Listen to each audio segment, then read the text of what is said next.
वार्तावलीकाङ्क्षिणः संस्कृतानुरागिणः स्वागतम्। अहमस्मि रेखा, मया च सह विराजते सत्यप्रिया। अभिवादनं सर्वेभ्यः। क्षणे क्षणे यन्नवतामुपैति तदेव रूपं रमणीयतायाः। इमाम् एव च रमणीयताम् आवहति प्रतिसप्ताहम् अस्मदीया वार्तावली।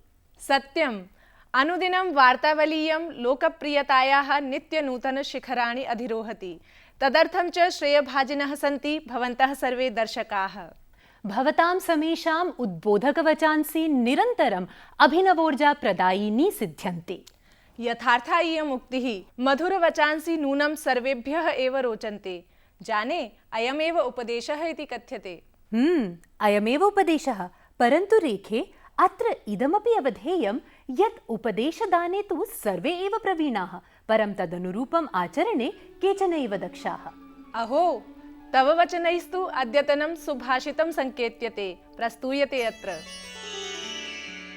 उपदेशो हि मूर्खाणां प्रकोपाय न शान्तये, पयः पायनं भुजङ्गानां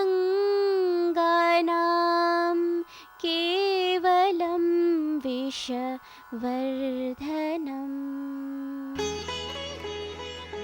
जिस प्रकार सांपों को दूध पिलाना उनके विष को ही बढ़ाता है, उसी प्रकार मूर्खों को दिया गया उपदेश उनके क्रोध को बढ़ाता ही है, कम नहीं करता। Just as milk fed to snakes only enhances their poison, so also advice given to fools only feeds their anger instead of calming them. भुजङ्गानां पयःपानं सर्पास्तु विषवृत्तिकाः एव। इयमेव वृत्तिः भवति दुर्मतीनां। तेषामपि स्वभावः सर्वथा दुरतिक्रमः, बहुप्रयासैः अपि न हि परिवर्तनीयः। स्वभावो मूर्ध्नि वर्तते, इदमेव सत्यम्। परं सामान्यतस्तु परिवर्तनमेव जगतः नियमः, तस्माच्चैव विश्वमिदं जगत् इति उच्यते। समीचीनं। जगतश्च घटनाक्रमाः अपि परिवर्तनशीलाः। तर्हि साम्प्रतिक सप्ताहे कः आसीत् प्रमुख घटनाक्रमः इत्येव जानीमः प्रवाहि वार्ता माध्यमेन।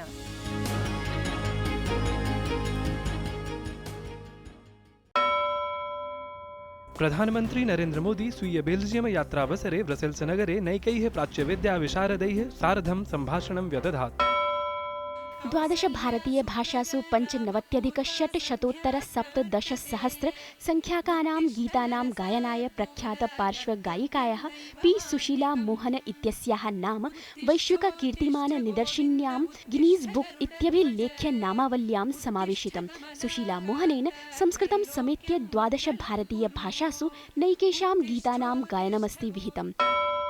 केरले त्रिशूरजनपदे भव्यः कोडियट्टं नृत्यमहोत्सवः समायोजितः। केरलीय चकयार समुदायस्य नृत्यशैली अस्ति कोडियट्टम्। पुरातनसंस्कृतनाट्यविद्यातः उद्भूतशैलीषु प्राचीनतमा उदीर्यते कोडियट्टं नृत्यविधा। दिल्ली संस्कृताकादेमी द्वारा 3-दिवसीयम् अखिल भारतीय संस्कृत सम्मेलनम् आयोजितम्। सम्मेलनेऽस्मिन् विभिन्न राज्यीयाः प्रायशः 1300 संस्कृत विद्वांसः भागं निर्व्यूढवन्तः।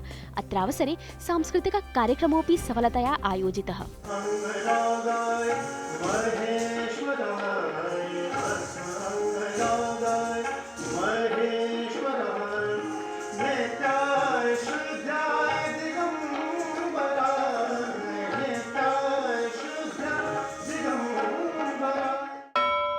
फ्रांस देशस्य पेरिस् नगरे यूनेस्को द्वारा एप्रिल् मासस्य 4-5 च दिनाङ्कयोः एकम् अन्ताराष्ट्रियं सम्मेलनम् आयोक्ष्यते। तत्र भारतस्य प्रथितगणितज्ञस्य आर्यभट्टस्य प्रतिमायाः अपि अनावरणं भविष्यति। यूनेस्को बेलूर मठस्थ रामकृष्ण मिशनाभ्यां परस्पर सहयोगार्थम् आधिकारिकरूपेण सन्धिपत्रं हस्ताक्षरितम्। श्री रामकृष्ण परमहंसस्य जयन्ती समायोजनानाम् अनुषङ्गेण यूनेस्को संस्थायां भारतस्य स्थायी सदस्या भारतीय दूतत्वमादधाना च रुचिरा कम्बोजः तत्रापि भाषणाय आमन्त्रिता आसीत्। विनोद मांकड़े निर्दिष्टाय प्रियमानसम् इत्याख्य संस्कृतचलच्चित्राय गतवर्षीयः राष्ट्रीयचलच्चित्रपुरस्कारः आगामि मे मासस्य 3 दिनाङ्के प्रदास्यते। 63तम राष्ट्रीयचलच्चित्रपुरस्कारस्य घोषणा मार्च मासस्य 28 दिनाङ्के जाता।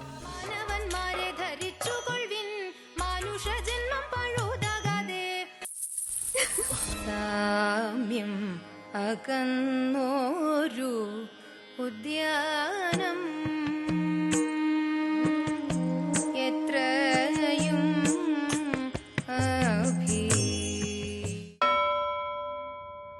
सत्यप्रिये बहुविधैः जागतिक घटनाक्रमैः सद्यस्तरं मानवजीवनम् अतितरां व्यग्रमेव लक्ष्यते। तां च व्यग्रताम् अपनेतुम् उपायोऽस्ति अस्माकीनः वैदिकमन्त्रोच्चारः। दर्शकाः, अचिरमेव नवदिल्ल्यां वैदिकमन्त्रोच्चारस्य महत्त्वम् आख्यापयन्ती अमूर्तधरोहर नाम्नी सङ्कल्पनैका समायोजनरूपेण प्रस्तुता।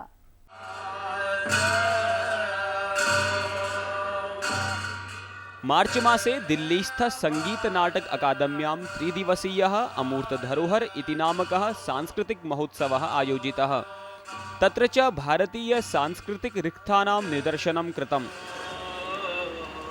हिमालयीय लद्दाख क्षेत्रात् समागतैः बौद्धभिक्षुभिः मर्गक्रम इत्याख्यस्य बौद्धग्रन्थस्य मन्त्राणां सस्वर उच्चारणं कृतम्।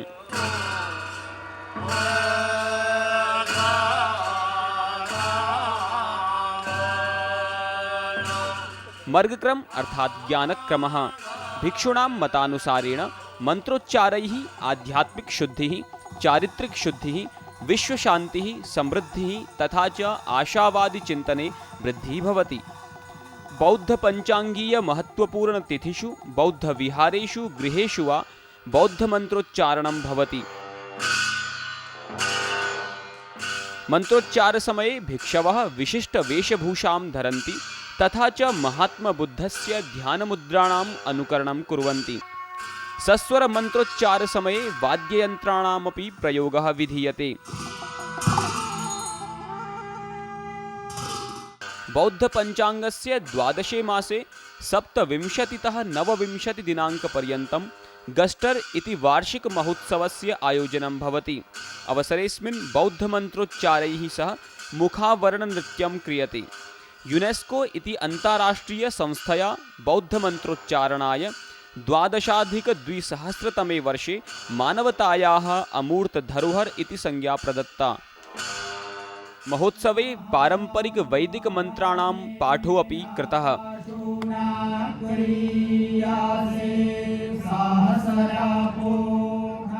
तत्र तेलंगानातः समागतैः श्री वेद भारती संस्थायाः वेदछात्रैः ऋग्वेद संहितायाः सस्वर पाठः कृतः।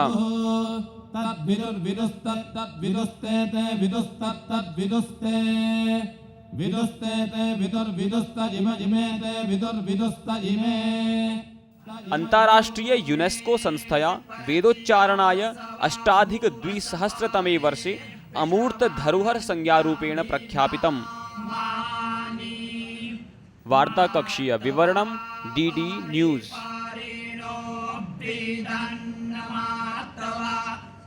अहो, श्रुतिमधुरोऽयं वैदिक मंत्रोच्चारः, नयनरम्या च प्रस्तुतिः, वस्तुतः एव रिक्थरूपा। रिक्थस्य चैव अन्यतमरूपमस्ति लेखनोपयोगी लिपयः। लिपीनामेव कारणात् पुरातनमपि वाङ्मयं सर्वेभ्यः सुलभायते। लिपि संरक्षणे, संशोधने, संवर्धने चैव कार्यरतोऽस्ति अस्मदीयः अद्यतनः अतिथिः। अतिथिः कुत्रास्ति? अतिथिस्तु संवादाय उपस्थितः। संस्कृतक्षेत्रे विशिष्टकार्यम् आदधानेषु युवविद्वत्सु अन्यतमः तारुण्यपूर्णेन उत्साहेन संस्कृताभिवृद्धये कृतश्रमः डॉक्टर विरूपाक्ष जड्डीपालः।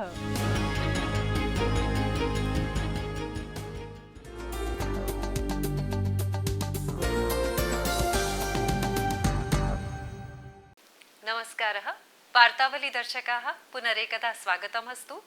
त्रिज्या प्रभागान्तर्गतम् अस्माभिः विविधक्षेत्रे कार्यरतैः विविधविद्वद्भिः सह संवादाय नित्यनूतनं प्रयासः विधीयते। एतदन्तर्गतम् अद्य अस्माभिः सह अत्र विराजते संवादाय तिरुपति विश्वविद्यालये कार्यरतः अचिरमेव च महर्षि बादरायण व्यास सम्मानेन सम्मानितः डॉक्टर विरूपाक्ष जड्डीपालः। महोदय, स्वागतमस्तु भवतः। प्रणामः, नमस्कारः। सर्वप्रथमं सम्मानप्राप्तये अभिनन्दनं करोमि। धन्यवादः, प्रणामाश्च। भवान् तु लिपिविज्ञानक्षेत्रे प्रामुख्येन कार्यरतोऽस्ति। भवता ग्रन्थ शारदादि लिपीनाम् अध्ययनं कृतमस्ति, सम्पादनं चापि कृतमस्ति। तद्विषये किञ्चित् विज्ञापयतु भवान्। भारतस्य नानालिपयः प्रथिताः भवन्ति।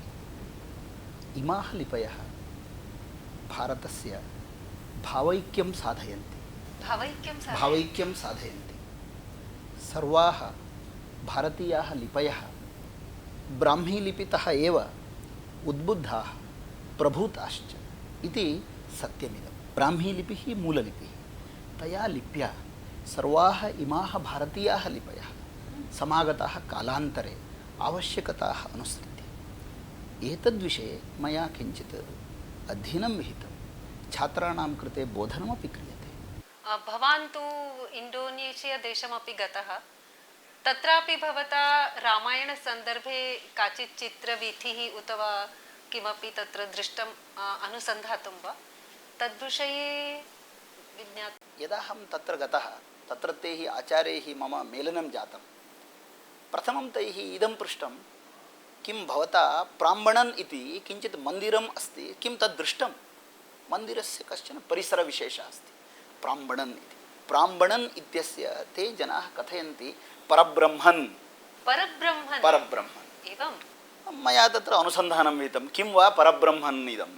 तत्र मन्दिरत्रयमस्ति एकस्मिन्नेव प्राङ्गणे, एकस्मिन्नेव टेम्पल् काम्प्लेक्स् इति उच्यते। तत्रैव मन्दिरत्रयमस्ति। भगवतः शिवस्य, ब्रह्मणः, विष्णोश्च त्रीणि मन्दिराणि एकत्रैव सन्ति। तत्र शिवमन्दिरे रामायणस्य वीथिः अस्ति। शिवमन्दिरे रामायणस्य वीथिः अस्ति। रामस्य जन्मनः कारणमस्ति पायसप्रदानम्, एवं न वा? ततः आरभ्य लङ्कां प्रति सेतुनिर्माणद्वारा कपयः गच्छन्ति, तावत् पर्यन्तं चित्रवीथिः अस्ति शिवमन्दिरे। सम्पूर्णं तादृशं भव्यं दिव्यं कथाचित्रं तत्र अस्ति। लिपिविषयकम् एतत् सर्वं ज्ञानं युववर्गाय कथं प्रापणीयम्? पश्यन्तु, अस्माभिः तादृशः कश्चन सामान्यः पाठ्यक्रमः निर्मेयः इति एकं। भारतसर्वकारस्य अधीने राष्ट्रीयपाण्डुलिपि मिशन् इति एका संस्था अस्ति। तया संस्थया आभारतं नानाप्रदेशेषु कार्यशाला चाल्यते, लिपिकार्यशाला चाल्यते। लिपिकार्यशाला चाल्यते। सामान्यतया ये लिपिं ज्ञातुमिच्छन्ति इति एका पूर्वकार्यशाला भवति, एका भवति प्रगतकार्यशाला, एड्वान्स्ड् वर्क्शाप् इति उच्यते। तस्यां कार्यशालायां लिपिविषये बोधनं क्रियते।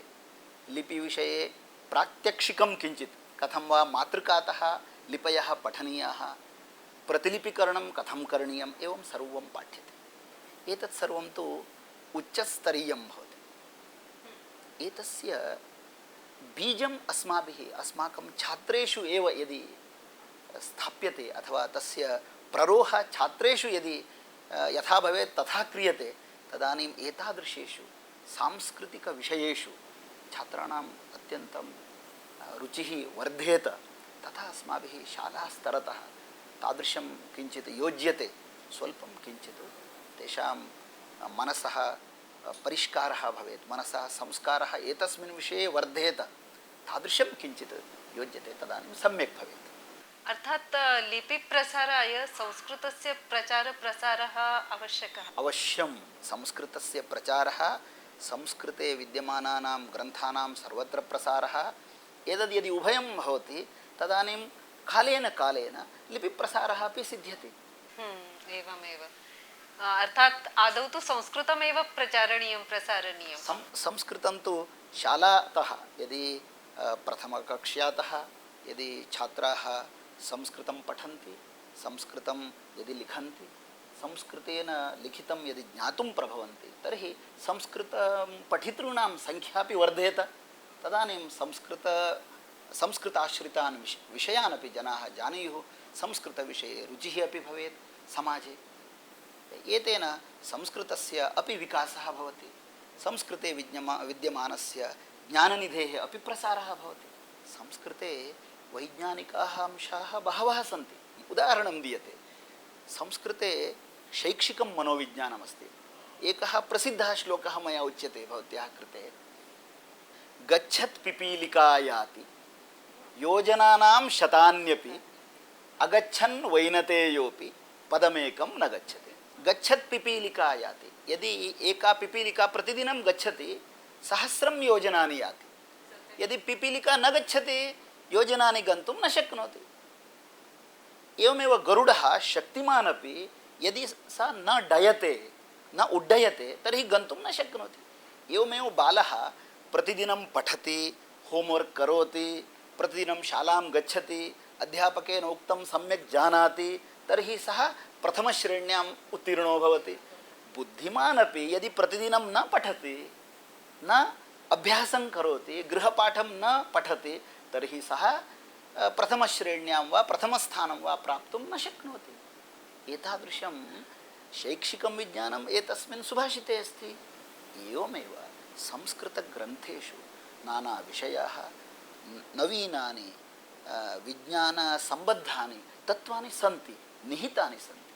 तानि रत्नानि अस्माभिः उन्नीय समाजाय दर्शनीयानि सन्ति। यदि महतः प्रयासेन शालासु संस्कृतस्य योजनं भवेत्, अस्माकं छात्राः संस्कृतं मनोलग्नया दृष्ट्या यदि पठन्ति तर्हि महान् विकासः भवेत्, संस्कृतस्य रुचिः वर्धेत।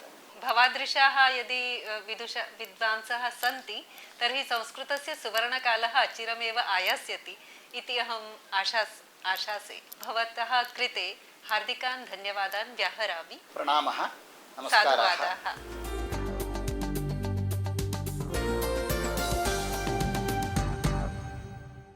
संस्कृते तु नानाविधशास्त्राणां ज्ञानसन्दोहः इति प्रतिपादितं विरूपाक्षमहाभागेन। पुरातनं च एतत् सर्वम् आधुनिकजगतः कृतेपि उद्बोधनीयम्। उचितमिदं। सममेव आधुनिकविषयाश्चापि संस्कृतज्ञाननिधौ समाकलनीयाः। ते चापि आधुनिकजीवनगतेरनुसारं वेगवत्या पद्धत्या। आम्, आधुनिकं तु सर्वं जगदेव क्षणक्षणानुगामि, त्वरापूर्णमेव कृत्स्नमपि व्यवहारजातम्। क्रिकेटक्रीडामेव पश्य। पुराकाले तु इयं क्रीडा 5 दिवसेभ्यः भवति स्म, मध्ये च एकदिवसीयविरामोऽपि। परमधुना तु तत्रापि जवीयसी गतिः, T20 रूपिणी। सखि, T20 क्रीडाप्रकारमेव विज्ञातुं चलामस्तावत् खेलक्रमे शिक्षणप्रभागं प्रति। कन्दुकमेनं च प्रक्षिपामः यशीं प्रति। गृहाणिमम्। धृतः कंदुकः, पकड़ ली बॉल। जी हाँ, जब बच्चे बच्चे पे क्रिकेट का जादू छाया हुआ हो तो हम उससे कैसे अछूते रह सकते हैं। और इसी खेल का रोमांचकारी और लोकप्रिय रूप है T20, जो अपनी तीव्र गति और रोमांच के कारण विश्व भर में खूब पसंद किया जाता है। तो आज हम भी इसी T20 खेल के बारे में बात करते हुए खेल खेल में सीखेंगे संस्कृत भी। आइए शुरू करते हैं अपने पहले वाक्य से। विंशति विंशति स्पर्धा क्रिकेटस्य सीमित प्रकारः अस्ति। विंशतिः विंशतिः स्पर्धा क्रिकेटस्य सीमित प्रकारः अस्ति। विंशतिः विंशतिः अर्थात T20। सीमित ओवरों वाले इस खेल की परिकल्पना क्रिकेट की लोकप्रियता बढ़ाने के लिए की गई। क्रिकेट को संस्कृत में क्रिकेट ही कहते हैं क्योंकि ये शब्द मूलतः आंग्ल भाषा के हैं और संस्कृत को आधुनिक रूप देने के लिए हम इसे इसी तरह से प्रयोग करते हैं, जैसे फुटबॉल, बैडमिंटन, वॉलीबॉल इत्यादि। अब बढ़ते हैं अपने दूसरे वाक्य की ओर। अस्यां क्रीडायां 20 कन्दुकक्षेपचक्रेषु सवेगं धावनाङ्काः अर्जनीयाः। अस्यां क्रीडायां 20 कन्दुकक्षेपचक्रेषु सवेगम धावनांकाः अर्जनीयाः। कंदुक कहते हैं गेंद को या बॉल को। कंदुक क्षेप चक्रम होता है ओवर। धावनांकाः का अर्थ है रन और इसी से बनता है धावनांक कार्जकः, यानी कि बल्लेबाज या बैट्समैन। कंदुक क्षेप का होता है गेंदबाज या बॉलर। अब बढ़ते हैं अपने तीसरे वाक्य की ओर। T20 विश्व चषक स्पर्धायां 10 देशाः सहभागम् आवहन्ति। T20 विश्वचषक स्पर्धायां 10 देशाः सहभागम् आवहन्ति। T20 विश्व कप का आयोजन हर 2 साल पे किया जाता है और जैसा कि आप लोग सभी जानते हैं इस बार यह भारत में खेला जा रहा है। अब बढ़ते हैं अपने अगले वाक्य की ओर। अस्मिन् रोमांचक क्रीडा प्रकारे धावनाङ्कानां षट्कानां चतुष्कानां च वैपुल्यं भवति। अस्मिन् रोमांचक क्रीडा प्रकारे धावनाङ्कानां षट्कानां चतुष्कानां च वैपुल्यं भवति। 6 रन के लिए शब्द है षटकम और 4 रन यानी कि चौके के लिए शब्द है चतुष्कम। अब है हमारा अंतिम वाक्य। एक दिवसीय पंचदिवसीय क्रीडायाः तुलनायां T20 स्पर्धा होराचतुष्के एव समाप्नोति। एक दिवसीय पंचदिवसीय क्रीडायाः तुलनायां T20 स्पर्धा होराचतुष्के एव समाप्नोति। होरा कहते हैं घंटे को, होराचतुष्कम का अर्थ है 4 घंटे। तो ये तो थे हमारे 5 वाक्य। आइए अब कुछ और शब्द जो क्रिकेट से संबंधित हैं उनके बारे में भी जान लेते हैं। जैसे विकेट कीपर। विकेट कीपर के लिए शब्द है यष्टि रक्षकः। यष्टि कहते हैं डंडे को और उसकी रक्षा करने वाला रक्षक यानी कि कीपर, विकेट कीपर। इसी तरह से फील्डर को कहते हैं क्षेत्र रक्षकः और फील्डिंग के लिए शब्द है क्षेत्र रक्षणम। तो आज हमने T20 के बारे में बात करते हुए बहुत से नए शब्द जाने। तो चलिए फिर से एक बार इन शब्दों को दोहरा लेते हैं। कंदुकः बॉल या गेंद, कंदुक क्षेपचक्रम ओवर, कंदुक क्षेपकः बॉलर या गेंदबाज, धावनांकः रन, धावनांकार्जकः बैट्समैन या बल्लेबाज, यष्टिरक्षकः विकेट कीपर, क्षेत्र रक्षणम फील्डिंग, क्षेत्र रक्षकः फील्डर।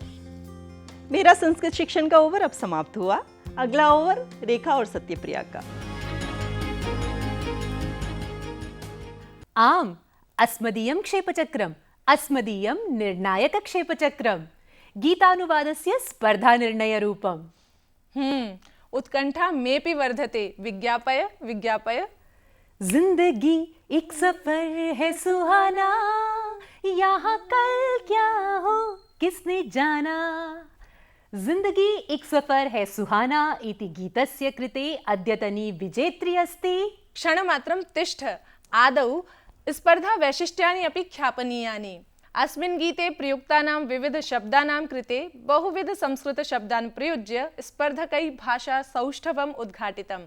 यथा सफर इति शब्दस्य कृते यात्रा, पर्यटनम्, अयनं, गमनं।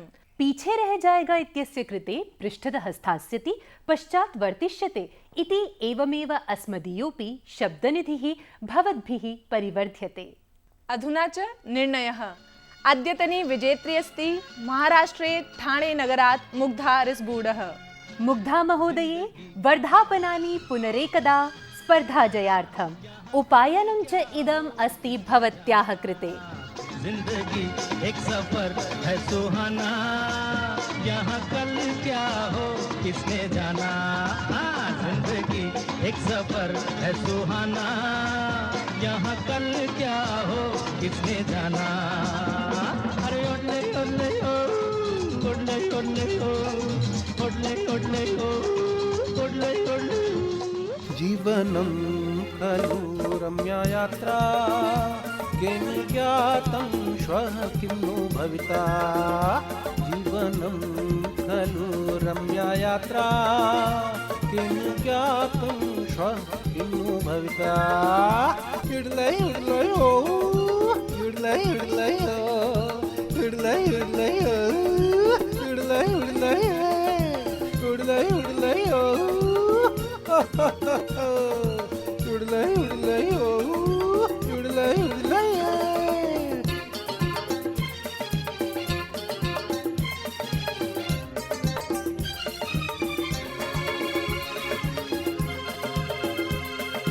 चंद्र तारा गम्य गंतव्यम् अग्रे, व्योमानि अतीत्यातव्यम् अग्रे। चन्द्रतारागम्य गन्तव्यम् अग्रे व्योमानि अतीत्ययातव्यम् अग्रे पृष्ठशेषं भवेत् विश्वजातं येन ज्ञातं श्वः किं नु भविता जीवनं खलु रम्या यात्रा येन ज्ञातं श्वः किं नु भविता टिक टिक टिक टिक टिक इडलय इडलय टिक टिक टिक टिक इडलय इडलय स्पर्धा परीक्षेयं सम्पन्ना अपि सज्जाः भवन्तः अभिनवपरीक्षायै सम्प्रति अभिनवं स्पर्धागीतम् इदमस्ति। भीड़ में यूं न छोड़ो मुझे, घर लौट के भी आना पाऊं माँ, भेजना इतना दूर मुझको तो, याद भी तुझको आना पाऊं माँ, क्या इतना बुरा हूँ मैं माँ, क्या इतना बुरा। अरे अभी तक कैसी बैठी हो, कपड़े नहीं बदले? चलो जाए कपड़े बदलो, कम ऑन। तारे ज़मी पर इति चलचित्रस्य अस्य गीतस्य गीतानुकूलमौलिकानुवादः भवद्भिः एप्रिल मासे 11 दिनं यावत् प्रेषणीयः। निर्णयोद्घोषणं च तदनन्तरं 16 दिनाङ्के भविष्यति। दर्शकाः अधुनातः एव अनुवादाय प्रयत्नम् आरभन्ताम्। औत्सुक्येन प्रतीक्षामहे वयम्। न केवलं गीतानुवादान्, भवतां पत्राण्यपि प्रतीक्षामहे। वर्तमानसप्ताहेऽपि कतिपय प्रतिक्रियाः अधिगताः। अन्यतमः दर्शकः ट्विटर माध्यमेन लिखति यत् वार्तावली कार्यक्रमः भारतवर्षे संस्कृतस्य पुनर्जन्म इव लक्ष्यते। डॉक्टर हरिकृष्ण मेहरः कथयति, गतसप्ताहे प्रसारितः श्रीयुत नागराजराव महोदयैः सह साक्षात्कारः अभिनन्दनीयः। एतदर्थं धन्यवादार्हाः। वार्तावल्याः आरम्भात् आरभ्य कथं व्यतीतो अयं कालः नैव अवगम्यते। नूतनमेकं वर्षम् आसन्नम् अस्ति, हिन्दू नववर्षम्। तर्हि दर्शकाः इतोऽनन्तरं नववर्षे उपस्थास्यामः वयम् अभिनवां वार्तावलीमादाय। नूतनवर्ष प्रवेशः सर्वत्र सर्वेभ्यः सुख समृद्धि सन्तोषकरः भवतु। माङ्गल्यं चातनोतु। नमस्कारः।